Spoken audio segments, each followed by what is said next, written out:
ਮੇਰੇ ਪਿਆਰੇ ਦੇਸ਼ਵਾਸੀਓ ਨਮਸਕਾਰ 2019 ਦੀ ਵਿਦਾਈ ਦਾ ਪਲ ਸਾਡੇ ਸਾਹਮਣੇ ਹੈ 3 ਦਿਨ ਦੇ ਅੰਦਰ 2019 ਵਿਦਾਈ ਲੈ ਲਵੇਗਾ ਅਤੇ ਅਸੀਂ ਨਾ ਸਿਰਫ 2020 ਵਿੱਚ ਪ੍ਰਵੇਸ਼ ਕਰਾਂਗੇ ਨਵੇਂ ਸਾਲ ਵਿੱਚ ਪ੍ਰਵੇਸ਼ ਕਰਾਂਗੇ ਨਵੇਂ ਦਹਾਕੇ ਵਿੱਚ ਪ੍ਰਵੇਸ਼ ਕਰਾਂਗੇ 21ਵੀਂ ਸਦੀ ਦੇ ਤੀਸਰੇ ਦਹਾਕੇ ਵਿੱਚ ਪ੍ਰਵੇਸ਼ ਕਰਾਂਗੇ ਮੈਂ ਸਾਰੇ ਦੇਸ਼ਵਾਸੀਆਂ ਨੂੰ 2020 ਦੇ ਲਈ ਹਾਰਦਿਕ ਸ਼ੁਭਕਾਮਨਾਵਾਂ ਦਿੰਦਾ ਇਸ ਦਹਾਕੇ ਦੇ ਬਾਰੇ ਇੱਕ ਗੱਲ ਤਾਂ ਨਿਸ਼ਚਿਤ ਹੈ ਇਸ ਵਿੱਚ ਦੇਸ਼ ਦੇ ਵਿਕਾਸ ਨੂੰ ਗਤੀ ਦੇਣ ਵਿੱਚ ਉਹ ਲੋਕ ਸਰਗਰਮ ਭੂਮਿਕਾ ਨਿਭਾਉਣਗੇ ਜਿਨ੍ਹਾਂ ਦਾ ਜਨਮ 21ਵੀਂ ਸਦੀ ਵਿੱਚ ਹੋਇਆ ਹੈ ਜੋ ਇਸ ਸਦੀ ਦੇ ਮਹੱਤਵਪੂਰਨ ਮੁੱਦਿਆਂ ਨੂੰ ਸਮਝਦੇ ਹੋਏ ਵੱਡੇ ਹੋ ਰਹੇ ਨੇ ਅਜਿਹੇ ਨੌਜਵਾਨਾਂ ਨੂੰ ਅੱਜ ਬਹੁਤ ਸਾਰੇ ਸ਼ਬਦਾਂ ਨਾਲ ਪਹਿਚਾਣਿਆ ਜਾਂਦਾ ਹੈ ਕੋਈ ਉਨ੍ਹਾਂ ਨੂੰ ਮਿਲੇਨੀਅਲਜ਼ ਦੇ ਰੂਪ ਵਿੱਚ ਜਾਣਦਾ ਹੈ ਅਤੇ ਕੁਝ ਉਨ੍ਹਾਂ ਨੂੰ ਜਨਰੇਸ਼ਨ ਜ਼ੈਡ ਜਾਂ ਫਿਰ ਜੈਨ ਜ਼ੈਡ ਵੀ ਕਹਿੰਦੇ ਨੇ ਅਤੇ ਵਿਆਪਕ ਰੂਪ ਵਿੱਚ ਇੱਕ ਗੱਲ ਤਾਂ ਲੋਕਾਂ ਦੇ ਦਿਮਾਗ ਵਿੱਚ ਫਿੱਟ ਹੋ ਗਈ ਹੈ ਕਿ ਇਹ ਸੋਸ਼ਲ ਮੀਡੀਆ ਜਨਰੇਸ਼ਨ ਹੈ ਅਸੀਂ ਸਾਰੇ ਅਨੁਭਵ ਕਰਦੇ ਹਾਂ ਕਿ ਸਾਡੀ ਇਹ ਪੀੜ੍ਹੀ ਬਹੁਤ ਹੀ ਹੋਣਹਾਰ ਹੈ ਕੁਝ ਨਵਾਂ ਕਰਨ ਦਾ ਕੁਝ ਵੱਖ ਕਰਨ ਦਾ ਉਸ ਦਾ ਖ਼ੁਆਬ ਰਹਿੰਦਾ ਹੈ ਉਸ ਦੇ ਆਪਣੇ ਓਪੀਨੀਅਨ ਵੀ ਹੁੰਦੇ ਨੇ ਅਤੇ ਸਭ ਤੋਂ ਵੱਡੀ ਖੁਸ਼ੀ ਦੀ ਗੱਲ ਇਹ ਹੈ ਅਤੇ ਖਾਸ ਕਰਕੇ ਮੈਂ ਭਾਰਤ ਦੇ ਬਾਰੇ ਕਹਿਣਾ ਚਾਹਾਂਗਾ ਕਿ ਇਨ੍ਹੀਂ ਦਿਨੀਂ ਨੌਜਵਾਨਾਂ ਨੂੰ ਅਸੀਂ ਵੇਖਦੇ ਹਾਂ ਤਾਂ ਉਹ ਵਿਵਸਥਾ ਨੂੰ ਪਸੰਦ ਕਰਦੇ ਨੇ ਸਿਸਟਮ ਨੂੰ ਪਸੰਦ ਕਰਦੇ ਨੇ ਇੰਨਾ ਹੀ ਨਹੀਂ ਉਹ ਸਿਸਟਮ ਨੂੰ ਫਾਲੋ ਵੀ ਕਰਨਾ ਪਸੰਦ ਕਰਦੇ ਨੇ ਅਤੇ ਕਦੇ ਕਿਤੇ ਸਿਸਟਮ ਪ੍ਰੋਪਰਲੀ ਰਿਸਪੌਂਡ ਨਾ ਕਰੇ ਤਾਂ ਉਹ ਬੇਚੈਨ ਵੀ ਹੋ ਜਾਂਦੇ ਨੇ ਅਤੇ ਹਿੰਮਤ ਦੇ ਨਾਲ ਸਿਸਟਮ ਨੂੰ ਸਵਾਲ ਵੀ ਕਰਦੇ ਨੇ ਮੈਂ ਇਸ ਨੂੰ ਚੰਗਾ ਸਮਝਦਾ ਇੱਕ ਗੱਲ ਤਾਂ ਪੱਕੀ ਹੈ ਕਿ ਸਾਡੇ ਦੇਸ਼ ਦੇ ਨੌਜਵਾਨਾਂ ਨੂੰ ਅਸੀਂ ਇਹ ਵੀ ਕਹਿ ਸਕਦੇ ਹਾਂ ਕਿ ਅਰਾਜਕਤਾ ਦੇ ਪ੍ਰਤੀ ਨਫ਼ਰਤ ਹੈ ਅਵਿਵਸਥਾ ਅਸਥਿਰਤਾ ਇਸ ਦੇ ਪ੍ਰਤੀ ਉਹਨਾਂ ਨੂੰ ਬੜੀ ਚਿੜ ਹੈ ਉਹ ਪਰਿਵਾਰਵਾਦ ਜਾਤੀਵਾਦ ਆਪਣਾ ਪਰਾਇਆ ਔਰਤ ਮਰਦ ਇਨ੍ਹਾਂ ਭੇਦਭਾਵਾਂ ਨੂੰ ਪਸੰਦ ਨਹੀਂ ਕਰਦੇ ਕਦੇ-ਕਦੇ ਅਸੀਂ ਵੇਖਦੇ ਹਾਂ ਕਿ ਹਵਾਈ ਅੱਡੇ ਤੇ ਜਾਂ ਫਿਰ ਸਿਨੇਮਾ ਦੇ ਥੀਏਟਰ ਵਿੱਚ ਵੀ ਜੇਕਰ ਕੋਈ ਕਤਾਰ ਵਿੱਚ ਖੜ੍ਹਾ ਹੈ ਤਾਂ ਵਿੱਚ ਕੋਈ ਘੁੱਸ ਜਾਂਦਾ ਹੈ ਤਾਂ ਸਭ ਤੋਂ ਪਹਿਲਾਂ ਆਵਾਜ਼ ਉਠਾਉਣ ਵਾਲੇ ਨੌਜਵਾਨ ਹੀ ਹੁੰਦੇ ਨੇ ਅਤੇ ਅਸੀਂ ਤਾਂ ਵੇਖਿਆ ਹੈ ਕਿ ਅਜਿਹੀ ਕੋਈ ਘਟਨਾ ਹੁੰਦੀ ਹੈ ਤਾਂ ਦੂਸਰੇ ਨੌਜਵਾਨ ਤੁਰੰਤ ਆਪਣਾ ਮੋਬਾਈਲ ਫੋਨ ਕੱਢ ਕੇ ਉਸ ਦੀ ਵੀਡੀਓ ਬਣਾ ਦਿੰਦੇ ਨੇ ਅਤੇ ਵੇਖਦਿਆਂ ਹੀ ਵੇਖਦਿਆਂ ਉਹ ਵੀਡੀਓ ਵਾਇਰਲ ਵੀ ਹੋ ਜਾਂਦਾ ਹੈ ਅਤੇ ਜੋ ਗਲਤੀ ਕਰਦਾ ਹੈ ਉਹ ਮਹਿਸੂਸ ਕਰਦਾ ਹੈ ਕਿ ਕੀ ਹੋ ਗਿਆ ਤਾਂ ਇੱਕ ਨਵੇਂ ਤਰ੍ਹਾਂ ਦੀ ਵਿਵਸਥਾ ਨਵੇਂ ਪ੍ਰਕਾਰ ਦਾ ਯੁੱਗ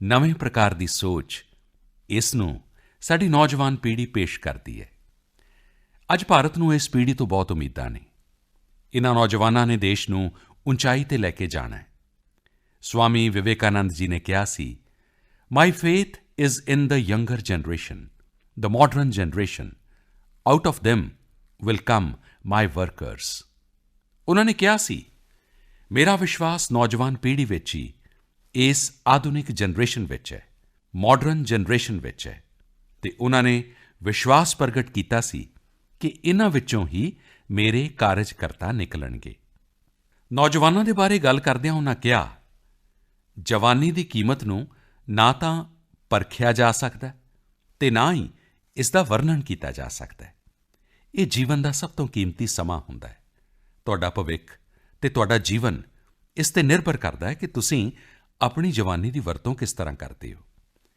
ਵਿਵੇਕਾਨੰਦ ਜੀ ਦੇ ਅਨੁਸਾਰ ਨੌਜਵਾਨ ਉਹ ਹੈ ਜੋ ਐਨਰਜੀ ਅਤੇ ਡਾਇਨਾਮਿਜ਼ਮ ਨਾਲ ਭਰਿਆ ਹੈ ਅਤੇ ਬਦਲਾਅ ਦੀ ਤਾਕਤ ਰੱਖਦਾ ਹੈ ਮੈਨੂੰ ਪੂਰਾ ਵਿਸ਼ਵਾਸ ਹੈ ਕਿ ਭਾਰਤ ਵਿੱਚ ਇਹ ਦਹਾਕਾ ਇਹ ਡੈਕੇਡ ਨਾ ਸਿਰਫ ਨੌਜਵਾਨਾਂ ਦੇ ਵਿਕਾਸ ਦਾ ਹੋਵੇਗਾ ਸਗੋਂ ਨੌਜਵਾਨਾਂ ਦੀ ਸਮਰੱਥਾ ਨਾਲ ਦੇਸ਼ ਦਾ ਵਿਕਾਸ ਕਰਨ ਵਾਲਾ ਵੀ ਸਾਬਿਤ ਹੋਵੇਗਾ ਅਤੇ ਭਾਰਤ ਨੂੰ ਆਧੁਨਿਕ ਬਣਾਉਣ ਵਿੱਚ ਇਸ ਪੀੜ੍ਹੀ ਦੀ ਬਹੁਤ ਵੱਡੀ ਭੂਮਿਕਾ ਹੋਣ ਵਾਲੀ ਹੈ ਇਹ ਮੈਂ ਸਾਫ਼ ਅਨੁਭਵ ਕਰਦਾ ਆਉਣ ਵਾਲੀ 12 ਜਨਵਰੀ ਨੂੰ ਵਿਵੇਕਾਨੰਦ ਜਯੰਤੀ 'ਤੇ ਜਦੋਂ ਦੇਸ਼ ਯੁਵਾ ਦਿਵਸ ਮਨਾ ਰਿਹਾ ਹੋਵੇਗਾ ਤਾਂ ਹਰ ਇੱਕ ਨੌਜਵਾਨ ਇਸ ਦਹਾਕੇ ਵਿੱਚ ਆਪਣੀ ਇਸ ਜ਼ਿੰਮੇਵਾਰੀ 'ਤੇ ਜ਼ਰੂਰ ਚਿੰਤਨ ਵੀ ਕਰੇ ਅਤੇ ਇਸ ਦਹਾਕੇ ਦੇ ਲਈ ਜ਼ਰੂਰ ਕੋਈ ਸੰਕਲਪ ਵੀ ਲਵੇ ਮੇਰੇ ਪਿਆਰੇ ਦੇਸ਼ਵਾਸੀਓ ਤੁਹਾਡੇ ਵਿੱਚੋਂ ਕਈ ਲੋਕਾਂ ਨੂੰ ਕੰਨਿਆ ਕੁਮਾਰੀ ਵਿੱਚ ਜਿਸ ਰੌਕ 'ਤੇ ਸਵਾਮੀ ਵਿਵੇਕਾਨੰਦ ਜੀ ਅੰਤਰ ਧਿਆਨ ਹੋਏ ਸਨ, ਉੱਥੇ ਜਿਹੜਾ ਵਿਵੇਕਾਨੰਦ ਰੌਕ ਮੈਮੋਰੀਅਲ ਬਣਿਆ ਹੈ, ਉਸ ਦੇ 50 ਸਾਲ ਪੂਰੇ ਹੋ ਰਹੇ ਨੇ। ਪਿਛਲੇ 5 ਦਹਾਕਿਆਂ ਵਿੱਚ ਇਹ ਸਥਾਨ ਭਾਰਤ ਦਾ ਮਾਣ ਰਿਹਾ ਹੈ। ਕੰਨਿਆ ਕੁਮਾਰੀ ਦੇਸ਼ ਅਤੇ ਦੁਨੀਆ ਦੇ ਲਈ ਇੱਕ ਆਕਰਸ਼ਣ ਦਾ ਕੇਂਦਰ ਬਣਿਆ ਹੈ। ਰਾਸ਼ਟਰੀ ਭਗਤੀ ਨਾਲ ਭਰੇ ਹੋਏ ਅਧਿਆਤਮਿਕ ਚੇਤਨਾ ਨੂੰ ਅਨੁਭਵ ਕਰਨਾ ਚਾਹੁਣ ਵਾਲੇ ਹਰ ਕਿਸੇ ਦੇ ਲਈ ਇਹ ਇੱਕ ਤੀਰਥ ਖੇਤਰ ਬਣਿਆ ਹੋਇਆ ਹੈ, ਸ਼ਰਧਾ ਕੇਂਦਰ ਬਣਿਆ ਹੋਇਆ ਹੈ। ਸਵਾਮੀ ਜੀ ਦੇ ਸਮਾਰਕ ਨੇ ਹਰ ਪੰਥ, ਹਰ ਉਮਰ ਦੇ ਵਰਗ ਦੇ ਲੋਕਾਂ ਨੂੰ ਰਾਸ਼ਟਰ ਭਗਤੀ ਦੇ ਲਈ ਪ੍ਰੇਰਿਤ ਕੀਤਾ ਹੈ। ਦਰਿਦ੍ਰ ਨਾਰਾਇਣ ਕੀ ਸੇਵਾ, ਇਸ ਮੰਤਰ ਨੂੰ ਜਿਊਣ ਦਾ ਰਸਤਾ ਵਿਖਾਇਆ ਹੈ। ਜੋ ਵੀ ਉੱਥੇ ਗਿਆ, ਉਸ ਦੇ ਅੰਦਰ ਸ਼ਕਤੀ ਦਾ ਸੰਚਾਰ ਹੋਵੇ, ਸਕਾਰਾਤਮਕਤਾ ਦਾ ਭਾਵ ਪੈਦਾ ਹੋਵੇ, ਦੇਸ਼ ਦੇ ਲਈ ਕੁਝ ਕਰਨ ਦਾ ਜਜ਼ਬਾ ਪੈਦਾ ਹੋਵੇ, ਇਹ ਬਹੁਤ ਸੁਭਾਵਿਕ ਹੈ। ਸਾਡੇ ਮਾਣਯੋਗ ਰਾਸ਼ਟਰਪਤੀ ਜੀ ਵੀ ਪਿਛਲੇ ਦਿਨੀਂ ਇਸ 50 ਸਾਲ ਪਹਿਲਾਂ ਬਣੇ ਰੌਕ ਮੈਮੋਰੀਅਲ ਦਾ ਦੌਰਾ ਕਰਕੇ ਆਏ ਨੇ ਅਤੇ ਮੈਨੂੰ ਖੁਸ਼ੀ ਹੈ ਕਿ ਸਾਡੇ ਉਪ ਰਾਸ਼ਟਰਪਤੀ ਜੀ ਵੀ ਗੁਜਰਾਤ ਦੇ ਕੱਛ ਦੇ ਰਣ ਵਿੱਚ, ਜਿੱਥੇ ਇੱਕ ਬਹੁਤ ਹੀ ਉੱਤਮ ਰਣ ਉਤਸਵ ਹੁੰਦਾ ਹੈ, ਉਸ ਦੇ ਉਦਘਾਟਨ ਲਈ ਗਏ ਸਨ। ਜਦੋਂ ਸਾਡੇ ਰਾਸ਼ਟਰਪਤੀ ਜੀ, ਉਪ ਰਾਸ਼ਟਰਪਤੀ ਜੀ ਵੀ ਭਾਰਤ ਵਿੱਚ ਅਜਿਹੇ ਮਹੱਤਵਪੂਰਨ ਟੂਰਿਸਟ ਡੈਸਟੀਨੇਸ਼ਨ 'ਤੇ ਜਾ ਰਹੇ ਨੇ, ਦੇਸ਼ ਵਾਸੀਆਂ ਨੂੰ ਉਸ ਨਾਲ ਜ਼ਰੂਰ ਪ੍ਰੇਰਣਾ ਮਿਲਦੀ ਹੈ। ਤੁਸੀਂ ਵੀ ਜ਼ਰੂਰ ਜਾਓ।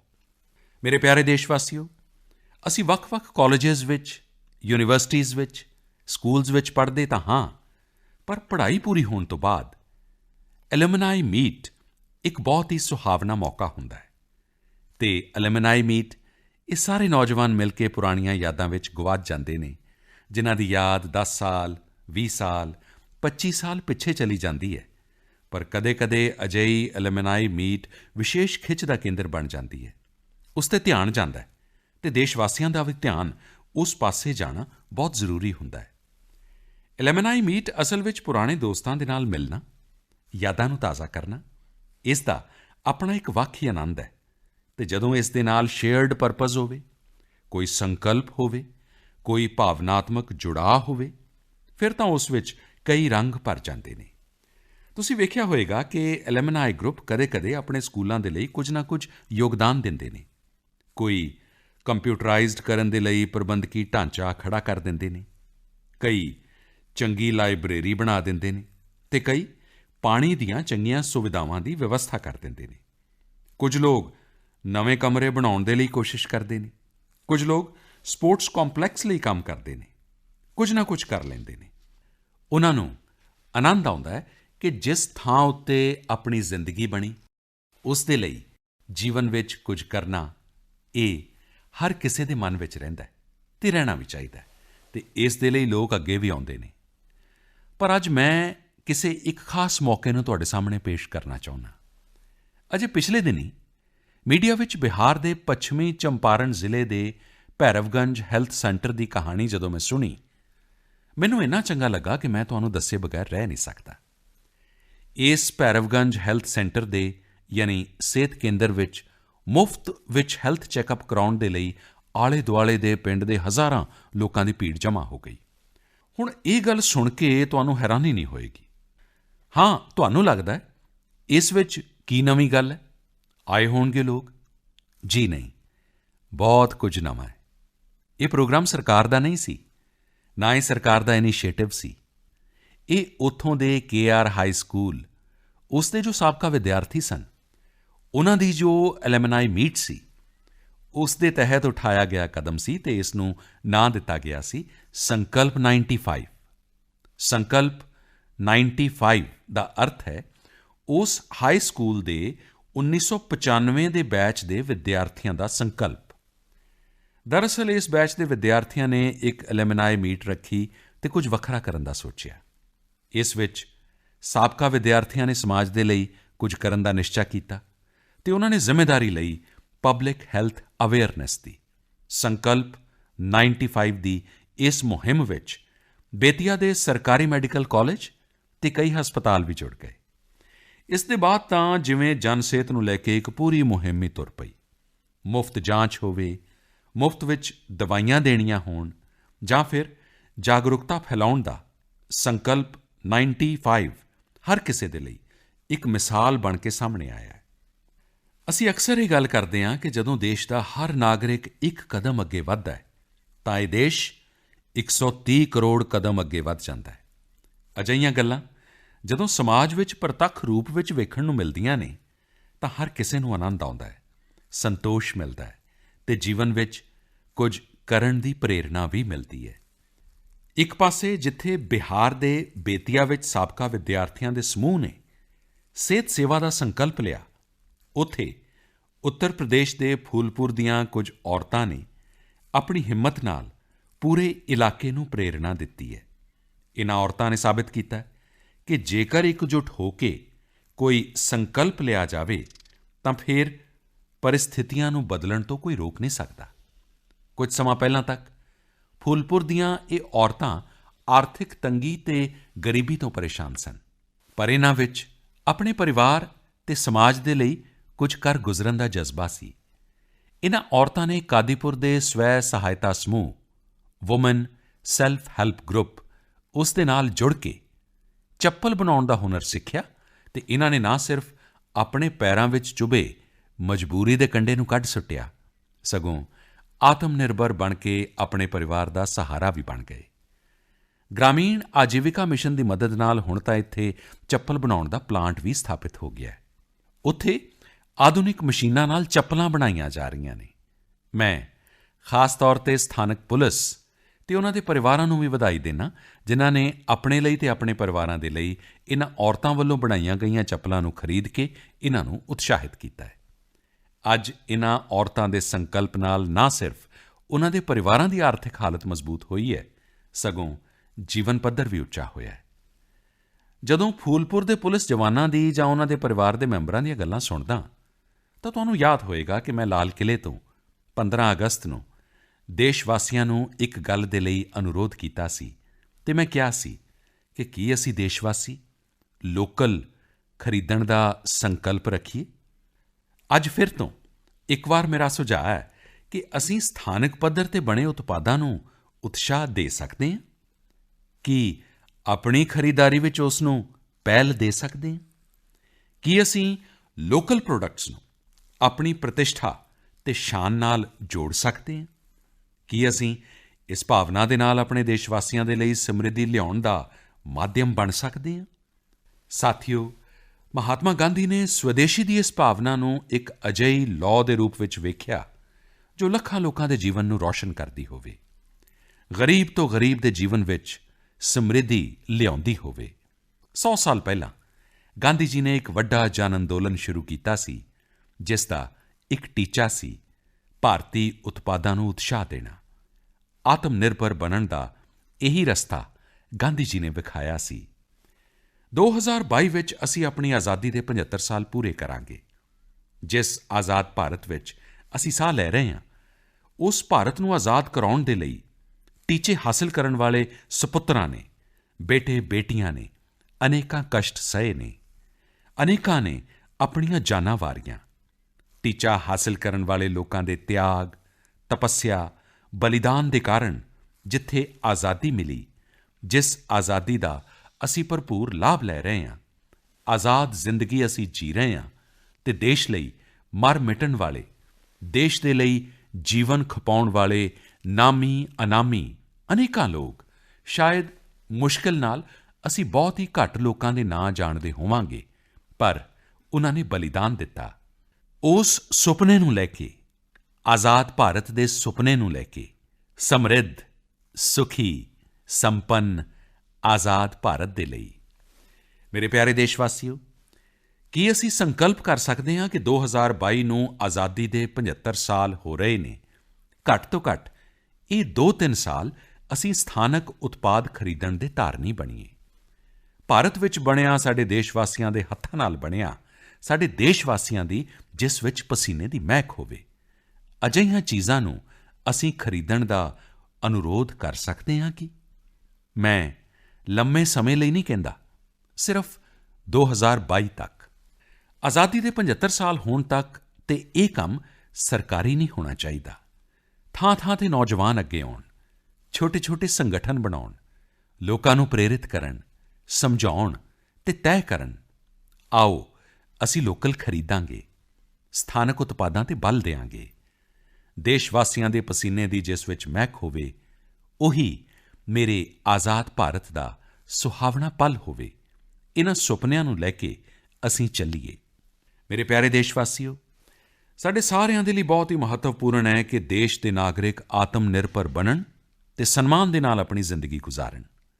ਮੈਂ ਇੱਕ ਅਜਿਹੀ ਪਹਿਲ ਦੀ ਚਰਚਾ ਕਰਨਾ ਚਾਹਾਂਗਾ ਜਿਸ ਨੇ ਮੇਰਾ ਧਿਆਨ ਖਿੱਚਿਆ, ਅਤੇ ਉਹ ਪਹਿਲ ਹੈ ਜੰਮੂ ਕਸ਼ਮੀਰ ਅਤੇ ਲੱਦਾਖ ਦਾ ਹਿਮਾਇਤ ਪ੍ਰੋਗਰਾਮ। ਹਿਮਾਇਤ ਦਰਅਸਲ ਸਕਿੱਲ ਡਿਵੈਲਪਮੈਂਟ ਅਤੇ ਰੋਜ਼ਗਾਰ ਨਾਲ ਜੁੜਿਆ ਹੈ। ਇਸ ਵਿੱਚ 15 ਤੋਂ 35 ਸਾਲ ਤੱਕ ਦੇ ਕਿਸ਼ੋਰ ਅਤੇ ਨੌਜਵਾਨ ਸ਼ਾਮਿਲ ਹੁੰਦੇ ਨੇ। ਇਹ ਜੰਮੂ ਕਸ਼ਮੀਰ ਦੇ ਉਹ ਲੋਕ ਨੇ ਜਿਨ੍ਹਾਂ ਦੀ ਪੜ੍ਹਾਈ ਕਿਸੇ ਕਾਰਨ ਪੂਰੀ ਨਹੀਂ ਹੋ ਸਕੀ, ਜਿਨ੍ਹਾਂ ਨੂੰ ਵਿੱਚ ਹੀ ਸਕੂਲ ਕਾਲਜ ਛੱਡਣਾ ਪਿਆ। ਮੇਰੇ ਪਿਆਰੇ ਦੇਸ਼ ਵਾਸੀਓ, ਤੁਹਾਨੂੰ ਜਾਣ ਕੇ ਬਹੁਤ ਚੰਗਾ ਲੱਗੇਗਾ ਕਿ ਇਸ ਪ੍ਰੋਗਰਾਮ ਦੇ ਤਹਿਤ ਪਿਛਲੇ 2 ਸਾਲਾਂ ਵਿੱਚ 18,000 ਨੌਜਵਾਨਾਂ ਨੂੰ 77 ਵੱਖ-ਵੱਖ ਟ੍ਰੇਡਾਂ ਵਿੱਚ ਸਿਖਲਾਈ ਦਿੱਤੀ ਗਈ ਹੈ। ਇਨ੍ਹਾਂ ਵਿੱਚੋਂ ਲਗਭਗ 5,000 ਲੋਕ ਤਾਂ ਕਿਤੇ ਨਾ ਕਿਤੇ ਜੌਬ ਕਰ ਰਹੇ ਨੇ ਅਤੇ ਬਹੁਤ ਸਾਰੇ ਸਵੈ-ਰੋਜ਼ਗਾਰ ਵੱਲ ਅੱਗੇ ਵਧੇ ਨੇ।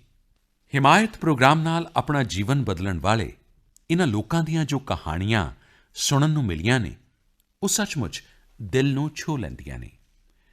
ਪਰਵੀਨ ਫਾਤਿਮਾ ਤਾਮਿਲਨਾਡੂ ਦੇ ਤ੍ਰਿਪੁਰ ਦੀ ਇੱਕ ਗਾਰਮੈਂਟ ਯੂਨਿਟ ਵਿੱਚ ਪ੍ਰਮੋਸ਼ਨ ਤੋਂ ਬਾਅਦ ਸੁਪਰਵਾਈਜ਼ਰ ਕਮ ਕੋਆਰਡੀਨੇਟਰ ਬਣੀ ਹੈ। 1 ਸਾਲ ਪਹਿਲਾਂ ਤੱਕ ਉਹ ਕਾਰਗਿਲ ਦੇ ਇੱਕ ਛੋਟੇ ਜਿਹੇ ਪਿੰਡ ਵਿੱਚ ਰਹਿ ਰਹੀ ਸੀ। ਅੱਜ ਉਸ ਦੇ ਜੀਵਨ ਵਿੱਚ ਇੱਕ ਵੱਡਾ ਬਦਲਾਅ ਆਇਆ ਹੈ, ਆਤਮ ਵਿਸ਼ਵਾਸ ਆਇਆ ਹੈ। ਉਹ ਆਤਮ ਨਿਰਭਰ ਹੋਈ ਹੈ ਅਤੇ ਆਪਣੇ ਪੂਰੇ ਪਰਿਵਾਰ ਦੇ ਲਈ ਵੀ ਆਰਥਿਕ ਤਰੱਕੀ ਦਾ ਮੌਕਾ ਲੈ ਕੇ ਆਈ ਹੈ। ਪਰਵੀਨ ਫਾਤਿਮਾ ਦੇ ਵਾਂਗ ਹੀ ਹਿਮਾਇਤ ਪ੍ਰੋਗਰਾਮ ਨੇ ਲੇਹ ਲੱਦਾਖ ਖੇਤਰ ਦੇ ਨਿਵਾਸੀ ਹੋਰ ਬੇਟੀਆਂ ਦੀ ਵੀ ਕਿਸਮਤ ਬਦਲੀ ਹੈ ਅਤੇ ਇਹ ਸਾਰੇ ਅੱਜ ਤਾਮਿਲਨਾਡੂ ਦੀ ਉਸੇ ਫਰਮ ਵਿੱਚ ਕੰਮ ਕਰ ਰਹੇ ਨੇ। ਇਸੇ ਤਰ੍ਹਾਂ ਹਿਮਾਇਤ ਡੋਡਾ ਦੇ ਫਿਆਜ਼ ਅਹਿਮਦ ਦੇ ਲਈ ਵਰਦਾਨ ਬਣ ਕੇ ਆਇਆ। ਫਿਆਜ਼ ਨੇ 2012 ਵਿੱਚ 12ਵੀਂ ਦੀ ਪ੍ਰੀਖਿਆ ਪਾਸ ਕੀਤੀ, ਪਰ ਬਿਮਾਰੀ ਦੇ ਕਾਰਨ ਉਹ ਆਪਣੀ ਪੜ੍ਹਾਈ ਜਾਰੀ ਨਹੀਂ ਰੱਖ ਸਕੇ। ਫਿਆਜ਼ 2 ਸਾਲਾਂ ਤੱਕ ਦਿਲ ਦੀ ਬਿਮਾਰੀ ਨਾਲ ਜੂਝਦੇ ਰਹੇ। ਇਸ ਦੌਰਾਨ ਉਨ੍ਹਾਂ ਦੇ ਇੱਕ ਭਰਾ ਅਤੇ ਭੈਣ ਦੀ ਮੌਤ ਵੀ ਹੋ ਗਈ। ਇਸ ਤਰ੍ਹਾਂ ਨਾਲ ਉਨ੍ਹਾਂ ਦੇ ਪਰਿਵਾਰ 'ਤੇ ਮੁਸੀਬਤਾਂ ਦਾ ਪਹਾੜ ਟੁੱਟ ਪਿਆ। ਆਖਿਰਕਾਰ ਉਨ੍ਹਾਂ ਨੂੰ ਹਿਮਾਇਤ ਤੋਂ ਮਦਦ ਮਿਲੀ। ਹਿਮਾਇਤ ਦੇ ਜ਼ਰੀਏ ITES ਯਾਨੀ ਇਨਫੋਰਮੇਸ਼ਨ ਟੈਕਨੋਲੋਜੀ ਇਨੇਬਲਡ ਸਰਵਿਸਿਜ਼ ਵਿੱਚ ਟ੍ਰੇਨਿੰਗ ਮਿਲੀ ਅਤੇ ਉਹ ਅੱਜ ਪੰਜਾਬ ਵਿੱਚ ਨੌਕਰੀ ਕਰ ਰਹੇ ਨੇ। ਫਿਆਜ਼ ਅਹਿਮਦ ਦੀ ਗ੍ਰੈਜੂਏਸ਼ਨ ਦੀ ਪੜ੍ਹਾਈ ਜੋ ਉਨ੍ਹਾਂ ਨੇ ਨਾਲੋਂ ਨਾਲ ਜਾਰੀ ਰੱਖੀ, ਉਹ ਵੀ ਹੁਣ ਪੂਰੀ ਹੋਣ ਵਾਲੀ ਹੈ। ਹਾਲ ਹੀ ਵਿੱਚ ਹਿਮਾਇਤ ਦੇ ਇੱਕ ਪ੍ਰੋਗਰਾਮ ਵਿੱਚ ਉਨ੍ਹਾਂ ਨੂੰ ਆਪਣਾ ਅਨੁਭਵ ਸਾਂਝਾ ਕਰਨ ਦੇ ਲਈ ਬੁਲਾਇਆ ਗਿਆ। ਆਪਣੀ ਕਹਾਣੀ ਸੁਣਾਉਂਦੇ ਸਮੇਂ ਉਨ੍ਹਾਂ ਦੀਆਂ ਅੱਖਾਂ ਵਿੱਚ ਅੱਥਰੂ ਛਲਕ ਆਏ। ਇਸੇ ਤਰ੍ਹਾਂ ਅਨੰਤਨਾਗ ਦੇ ਰਕੀਬੁਲ ਰਹਿਮਾਨ ਆਰਥਿਕ ਤੰਗੀ ਦੇ ਕਾਰਨ ਆਪਣੀ ਪੜ੍ਹਾਈ ਪੂਰੀ ਨਹੀਂ ਕਰ ਸਕੇ। ਇੱਕ ਦਿਨ ਰਕੀਬ ਨੂੰ ਆਪਣੇ ਬਲਾਕ ਵਿੱਚ ਜੋ ਕੈਂਪ ਲੱਗਿਆ ਸੀ, ਮੋਬਲਾਈਜੇਸ਼ਨ ਕੈਂਪ, ਉਸ ਦੇ ਜ਼ਰੀਏ ਹਿਮਾਇਤ ਪ੍ਰੋਗਰਾਮ ਦਾ ਪਤਾ ਲੱਗਾ। ਰਕੀਬ ਨੇ ਤੁਰੰਤ ਰਿਟੇਲ ਟੀਮ ਲੀਡਰ ਕੋਰਸ ਵਿੱਚ ਦਾਖਲਾ ਲੈ ਲਿਆ। ਇੱਥੇ ਟ੍ਰੇਨਿੰਗ ਪੂਰੀ ਕਰਨ ਤੋਂ ਬਾਅਦ ਅੱਜ ਉਹ ਕਾਰਪੋਰੇਟ ਹਾਊਸ ਵਿੱਚ ਨੌਕਰੀ ਕਰ ਰਹੇ ਨੇ। ਹਿਮਾਇਤ ਮਿਸ਼ਨ ਤੋਂ ਲਾਭ ਉਠਾਉਣ ਵਾਲੇ ਹੋਣਹਾਰ ਨੌਜਵਾਨਾਂ ਦੇ ਅਜਿਹੇ ਕਈ ਉਦਾਹਰਣ ਨੇ ਜੋ ਜੰਮੂ ਕਸ਼ਮੀਰ ਵਿੱਚ ਬਦਲਾਅ ਦੇ ਪ੍ਰਤੀਕ ਬਣੇ ਨੇ। ਹਿਮਾਇਤ ਪ੍ਰੋਗਰਾਮ ਸਰਕਾਰ, ਟ੍ਰੇਨਿੰਗ ਪਾਰਟਨਰ, ਨੌਕਰੀ ਦੇਣ ਵਾਲੀਆਂ ਕੰਪਨੀਆਂ ਅਤੇ ਜੰਮੂ ਕਸ਼ਮੀਰ ਦੇ ਲੋਕਾਂ ਵਿੱਚ ਇੱਕ ਬਿਹਤਰੀਨ ਤਾਲਮੇਲ ਦਾ ਆਦਰਸ਼ ਉਦਾਹਰਣ ਹੈ। ਇਸ ਪ੍ਰੋਗਰਾਮ ਨੇ ਜੰਮੂ ਕਸ਼ਮੀਰ ਦੇ ਨੌਜਵਾਨਾਂ ਵਿੱਚ ਇੱਕ ਨਵਾਂ ਆਤਮ ਵਿਸ਼ਵਾਸ ਜਗਾਇਆ ਹੈ ਅਤੇ ਅੱਗੇ ਵਧਣ ਦਾ ਰਾਹ ਵੀ ਵਿਖਾਇਆ ਹੈ। ਮੇਰੇ ਪਿਆਰੇ ਦੇਸ਼ ਵਾਸੀਓ, 26 ਤਰੀਕ ਨੂੰ ਅਸੀਂ ਇਸ ਦਹਾਕੇ ਦਾ ਆਖਰੀ ਸੂਰਜ ਗ੍ਰਹਿਣ ਵੇਖਿਆ। ਸ਼ਾਇਦ ਸੂਰਜ ਗ੍ਰਹਿਣ ਦੀ ਇਸ ਘਟਨਾ ਦੇ ਕਾਰਨ ਹੀ ਮਾਈਗੋਵ 'ਤੇ ਰਿਪੁਨ ਨੇ ਬਹੁਤ ਹੀ ਇੰਟਰੈਸਟਿੰਗ ਕਮੈਂਟ ਲਿਖਿਆ। ਉਹ ਲਿਖਦੇ ਨੇ, ਨਮਸਕਾਰ ਸਰ, ਮੇਰਾ ਨਾਂ ਰਿਪੁਨ ਹੈ। ਮੈਂ ਨਾਰਥ ਈਸਟ ਦਾ ਰਹਿਣ ਵਾਲਾ, ਪਰ ਇਨ੍ਹੀਂ ਦਿਨੀਂ ਸਾਊਥ ਵਿੱਚ ਕੰਮ ਕਰਦਾ। ਇੱਕ ਗੱਲ ਮੈਂ ਤੁਹਾਡੇ ਨਾਲ ਸ਼ੇਅਰ ਕਰਨਾ ਚਾਹੁੰਦਾ।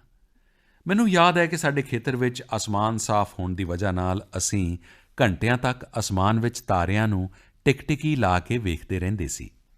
ਸਟਾਰ ਗੇਜ਼ਿੰਗ ਮੈਨੂੰ ਬਹੁਤ ਚੰਗਾ ਲੱਗਦਾ ਸੀ। ਹੁਣ ਮੈਂ ਇੱਕ ਪ੍ਰੋਫੈਸ਼ਨਲ ਹਾਂ ਅਤੇ ਆਪਣੇ ਰੋਜ਼ਾਨਾ ਜੀਵਨ ਦੇ ਕਾਰਨ ਮੈਂ ਇਨ੍ਹਾਂ ਚੀਜ਼ਾਂ ਦੇ ਲਈ ਸਮਾਂ ਨਹੀਂ ਦੇ ਪਾ ਰਿਹਾ। ਕੀ ਅਸੀਂ ਇਸ ਵਿਸ਼ੇ 'ਤੇ ਕੁਝ ਗੱਲ ਕਰ ਸਕਦੇ ਹਾਂ? ਵਿਸ਼ੇਸ਼ ਰੂਪ ਵਿੱਚ ਐਸਟ੍ਰੋਨੋਮੀ ਨੂੰ ਨੌਜਵਾਨਾਂ ਵਿੱਚ ਕਿਵੇਂ ਪੌਪੂਲਰ ਕੀਤਾ ਜਾ ਸਕਦਾ ਹੈ? ਮੇਰੇ ਪਿਆਰੇ ਦੇਸ਼ਵਾਸੀਓ, ਮੈਨੂੰ ਸੁਝਾਅ ਬਹੁਤ ਆਉਂਦੇ ਨੇ, ਲੇਕਿਨ ਮੈਂ ਕਹਿ ਸਕਦਾ ਕਿ ਇਸ ਤਰ੍ਹਾਂ ਦਾ ਸੁਝਾਅ ਸ਼ਾਇਦ ਪਹਿਲੀ ਵਾਰ ਮੇਰੇ ਕੋਲ ਆਇਆ ਹੈ। ਵੈਸੇ ਵਿਗਿਆਨ ਦੇ ਕਈ ਪਹਿਲੂਆਂ 'ਤੇ ਗੱਲਬਾਤ ਕਰਨ ਦਾ ਮੌਕਾ ਮਿਲਿਆ ਹੈ। ਖਾਸ ਕਰਕੇ ਨੌਜਵਾਨ ਪੀੜ੍ਹੀ ਦੇ ਅਨੁਰੋਧ 'ਤੇ ਮੈਨੂੰ ਗੱਲਬਾਤ ਕਰਨ ਦਾ ਮੌਕਾ ਮਿਲਿਆ ਹੈ।